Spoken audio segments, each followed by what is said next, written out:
오늘 함께 묵상하실 하나님의 말씀은 출애굽기 18장 13절에서 27절의 말씀입니다. 이튿날 모세가 백성을 재판하느라고 앉아있고 백성은 아침부터 저녁까지 모세 곁에 서 있는지라. 모세의 장인이 모세가 백성에게 행하는 모든 일을 보고 이르되 내가 이 백성에게 행하는 이 일이 어찌 됨이냐. 어찌하여 내가 홀로 앉아있고 백성은 아침부터 저녁까지 내 곁에 서 있느냐. 모세가 그의 장인에게 대답하되 백성이 하나님께 물으려고 내게로 오미라. 그들이 일이 있으면 내게로 오나니 내가 그 양쪽을 재판하여 하나님의 율례와 법도를 알게 하나이다. 모세의 장인이 그에게 이르되 내가 하는 것이 옳지 못하도다. 너와 또 너와 함께한 이 백성이 필경 기력이 쇠하리니 이 일이 내게 너무 중함이라. 내가 혼자 할 수 없으리라. 이제 내 말을 들으라. 내가 내게 방침을 가르치리니 하나님이 너와 함께 계실지로다. 너는 하나님 앞에서 그 백성을 위하여 그 사건들을 하나님께 가져오며 그들에게 율례와 법도를 가르쳐서 마땅히 갈 길과 할 일을 그들에게 보이고 너는 또 온 백성 가운데서 능력 있는 사람들 곧 하나님을 두려워하며 진실하며 불의한 이익을 미워하는 자를 살펴서 백성 위에 세워 천부장과 백부장과 50부장과 10부장을 삼아 그들이 때를 따라 백성을 재판하게 하라. 큰 일은 모두 내게 가져갈 것이요 작은 일은 모두 그들이 스스로 재판할 것이니 그리하면 그들이 너와 함께 담당할 것인즉 일이 내게 쉬우리라. 내가 만일 이 일을 하고 하나님께서도 내게 허락하시면 내가 이 일을 감당하고 이 모든 백성도 자기 곳으로 평안히 가리라. 이에 모세가 자기 장인의 말을 듣고 그 모든 말대로 하여 모세가 이스라엘 무리 중에서 능력 있는 사람들을 택하여 그들을 백성의 우두머리 곧 천부장과 백부장과 50부장과 10부장을 삼음해 그들이 때를 따라 백성을 재판하되 어려운 일은 모세에게 가져오고 모든 작은 일은 스스로 재판하더라. 모세가 그의 장인을 보내니 그가 자기 땅으로 가니라. 아멘.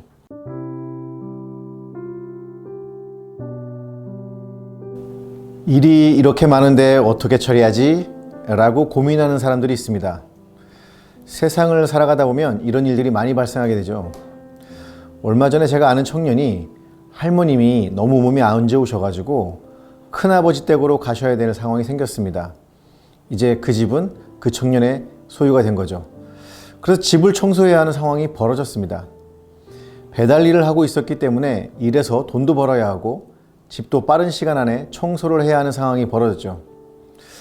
과연 어떻게 그 친구는 이 두 마리 토끼를 다 잡을 수 있었을까요? 오늘 본문을 통해서 과도한 일이 벌어진 우리들의 삶 속에서 하나님은 어떻게 살아가기를 원하시는지 살펴보도록 하겠습니다. 모세가 이스라엘 백성들과 함께 광야에서 살 때였습니다. 광야이든 어디든지 사람들이 사는 곳이라서 갈등과 분쟁이 있었고 이때 다툼이 있는 두 사람이나 이해 집단들에 대한 판결이 필요했습니다. 모세는 이런 일들을 혼자 해내고 있었죠. 문제는 10,000명만 되어도 혼자 하는 것이 불가능할 텐데 장정만 60만 명이나 되는 이스라엘 백성들의 문제는 나날이 많아지고 복잡해지고 있었다는 것이죠. 아마도 모세의 눈은 다크서클이 턱까지 내려오지 않았을까 이렇게 생각이 좀 듭니다. 폭주하는 업무량, 아침부터 잠자기 전까지 식사를 할 수 없을 정도로 모세는 재판에 열중했습니다. 하지만 이 문제를 해결할 방법이 없었죠. 이를 보던 장인 이드로가 모세에게 말을 합니다. 자네가 하는 방법은 좋은 방법이 아닐세. 이렇게 해서야 되겠는가? 이렇게 하다가는 자네만 아니라 백성도 지쳐버리고 말 걸세. 자네 혼자 이 일을 감당하기에는 너무 무겁지 않은가? 저는 이드로의 이야기를 보면서 이런 생각이 들었습니다. 나의 힘든 것이 나만 힘든 것이 아니라 다른 사람들도 힘들게 할 수 있구나. 가끔 이런 때들이 있었던 것 같습니다. 내가 이렇게 무거운 책임과 인생의 무게를 지고 가는 것은 감당해야지. 그리고 그 모든 부담을 내가 가지고 가야지. 물론 멋진 멘트죠. 하지만 정작 내가 힘든 일을 혼자 부담하고 있을 때 주변 사람들도 제가 감당하지 못하는 부분들 때문에 힘들다는 것을 알게 되었죠. 모세의 장인 이드로는 모세에게 백성의 문제를 하나님에게 가져가라고 말합니다. 재판의 무게를 모세가 혼자 지는 것이 아니라 가장 먼저 하나님에게 내려놓으라는 것이죠. 그리고는 백성들에게 재판이 전에 먼저 하나님의 뜻을 가르쳐 주라고 합니다. 스스로 깨닫게 하려는 것이겠죠. 우리들은 성경의 원리를 세상에 적용하는 데 있어서 매우 익숙하지 못합니다. 실제로 그렇게 살아보지 못했기 때문이죠. 그러나 하나님 앞에 우리의 삶의 모습을 내려놓고 판단을 하나님에게 맡긴 채 하나님의 뜻에 순종해서 살아내야만 합니다. 성경은 바르게 함과 의로 교육하기에 충분한 책이기 때문입니다. 또 한 가지, 이들은 모세에게 큰 사건과 작은 사건을 분류하여서 큰 사건은 모세가 담당을 하고 작은 사건들은 유능한 사람들을 선택해서 재판을 나누어 담당할 것을 조언합니다. 결국 권한과 책임을 나누어 줌으로써 과중했던 일들을 줄일 수 있었던 것입니다. 하나님은 우리들이 이렇게 나누어 일하기를 원하십니다. 하나님과 나누고 리더들과 나누기를 원하고 계십니다. 나누다는 영어는 영어로 share입니다. share는 나누다는 의미와 함께 공유하다는 의미가 있습니다. 하나님은 우리의 짐을 쉐어하기 원하시며 다른 사람들과도 쉐어하기 원하십니다. 이러기 위해서는 권한과 책임을 함께 주어야 합니다.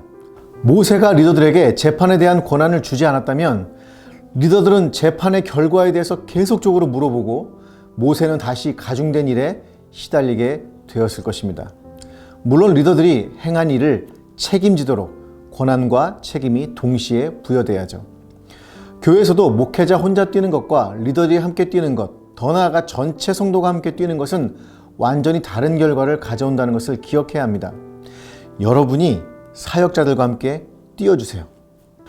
서론에 이야기한 그 청년은 어떻게 자신의 일을 해결했을까요? 자신은 일을 나가서 돈을 더 열심히 벌었고요. 일정한 금액으로 사람을 사서 집을 깨끗이 치우고 지금은 너무 행복하게 집에서 뒹굴뒹굴 살고 있습니다.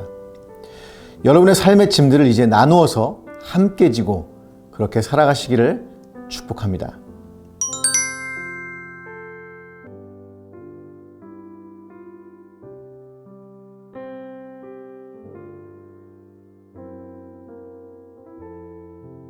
기도하시겠습니다.